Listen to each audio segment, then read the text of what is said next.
when they did it the last time. Let's go back to our studios, a quiet studio in Ron MacLean. Right, Dick, thanks very much. Arthur Griffiths, obviously heartbreak, but you got to be so proud of your team. Well, these guys never quit every step of the way.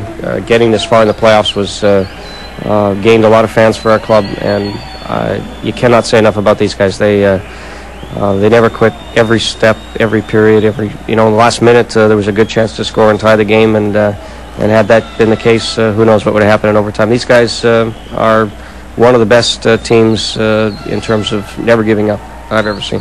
The scene on Saturday in Vancouver was something to behold. I don't know if you got caught up downtown, did you? And what about those Canucks fans? The Canuck fans have been unbelievable. The fans, the media, our support, our family, our friends has been outstanding. You would think that Saturday night we had won the Stanley Cup after that Game 6, and that's the greatest compliment to this team, is that those fans, it had a lot to do with their performance tonight. They knew that those fans were there waiting for them to have one more celebration, and sorry we disappointed them by one goal short or maybe two to win it, but you can't underestimate what these guys have gone through in order to play, and the injuries they played through, and everybody has to do that, but there's some pretty serious ones in both locker rooms tonight. I should ask you as a final thought on Pavel Bure. The contract was big talk all through the playoffs. What's the situation there, and what other work do you see as critical in the days ahead for the Vancouver Canucks? Well, I think we're very close to resolving Pavel's situation, and hopefully we'll be able to announce that in a very short future. And any other important projects as you see it for the team? Well, I think that you have to look at the fact that we saw a lot of character. We saw new players at the end of the season. We have a lot of players, young players coming along, and you can't afford to have 30 players that can play in the NHL on one team. So we'll have to make some changes, I'm sure.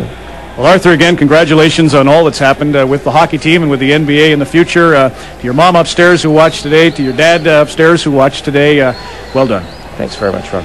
Arthur Griffiths of the Vancouver Canucks. We'll try to get a word, of course, from Pat Quinn, too, the man who's meant so much to Arthur and family. There's the scene outside Madison Square Garden. The police continuing to bolster their situation in anticipation of a wild night in Manhattan. Let's head up to the broadcast booth. Here's Bob Cole and Harry Neal. All right, and you gentlemen were right on the money. I know the Rangers won the Stanley Cup tonight here in Game 7 by a 3-2 margin, but it wasn't easy. Harry, this, I think, for me anyway, has been probably the best Stanley Cup final I can remember. Well, certainly that's a great compliment. You've done a lot more than me, certainly on television, working the game. Two superb teams, one just an eyelash better than the other. What a journey it was for the Vancouver Canucks. I know it's a disappointment, but 2 or 3 days from now, they'll be so proud of each other that they will be talking forever about this final. And for the New York Rangers, Mike Keenan, Coley Campbell, the coaching staff, Neil Smith, and the players, from wire to wire, they were in first place, and you can't deny them that. No, you cannot. And I suppose a disheartening night for Pat Quinn and his group. Well, Pat Quinn, what a job he's done wearing 3 hats. I know there's been a lot of talk around Vancouver. He should just be the manager or just be the president. Here he is, 1 goal away from the Stanley Cup. What's wrong with him as a coach anyway? That's the question I'm asking. And they got Mark Messier here as a leader, and he came through.